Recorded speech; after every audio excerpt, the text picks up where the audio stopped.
23e journée de top 14 au stade du Hameau, la section paloise face à Oyonnax Rugby. Des Palois en quête de top 6 qui savent qu'ils doivent à tout prix s'imposer devant leur public, au même titre que les Oyonnaxiens en déplacement pour continuer à croire bien sûr au maintien. Coup d'envoi de ce match donné par Domingo Miotti pour les Oyomènes. Oyonnax relancé lors de son dernier match avec un succès face à Castres. Pau qui sort d'une défaite du côté de Lyon. Avec cette action en tout début de rencontre sur cette touche d'Oyo dans ses 10 derniers mètres. Il va essayer de se donner un petit peu d'air avec Vasil Lobzanidze. Il est contré sur ce jeu au pied derrière. Il y a ce ballon cafouillé par l'arrière-garde d'Oyonnax et c'est Beka Gorgadze qui en profite pour le premier essai du match. 5-0. La joie du public béarnais, d'autant que quelques instants plus tard, on retrouve dans un registre différent cette équipe de Pau à l'offensive sur un ballon porté après une pénale touche. Et Whitelock qui double la mise, déjà 12-0. Alors que Simons avait donc transformé le premier essai. Sam Whitelock pour le deuxième essai de Pau.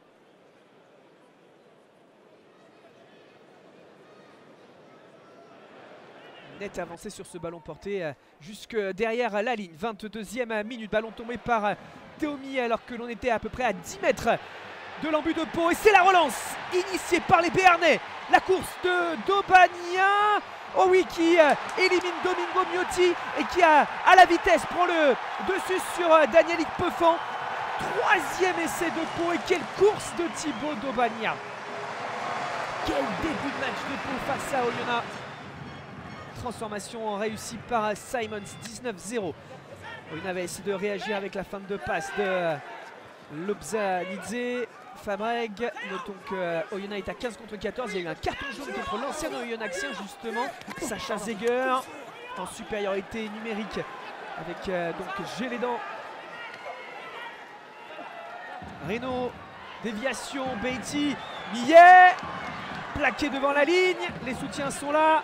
Celui de Mensa, Lucas Mensa pour l'essai d'Oyonnax. L'Argentin dépose ce ballon derrière la ligne. Et Oyo qui se lance dans ce match, on peut le dire, en fin de première période. Ça a été dur, mais à un de plus sur le terrain.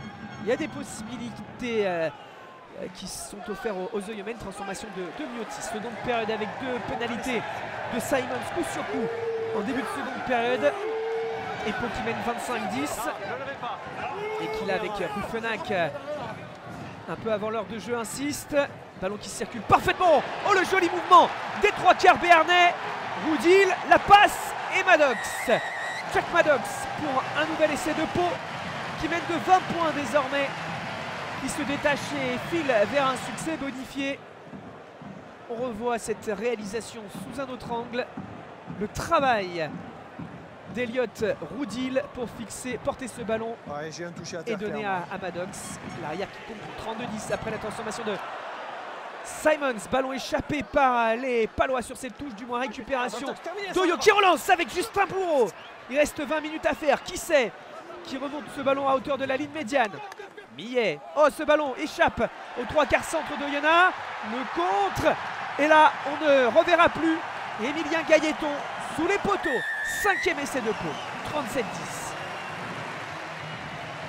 Les erreurs se paient cash. Transformation de Simons pour le 39-10. Les 10 dernières minutes de cette partie. 5 essais, on le rappelle, pour les Palois. Un essai d'Oyonnax. L'orgueil des Oyomènes, j'ai les dents.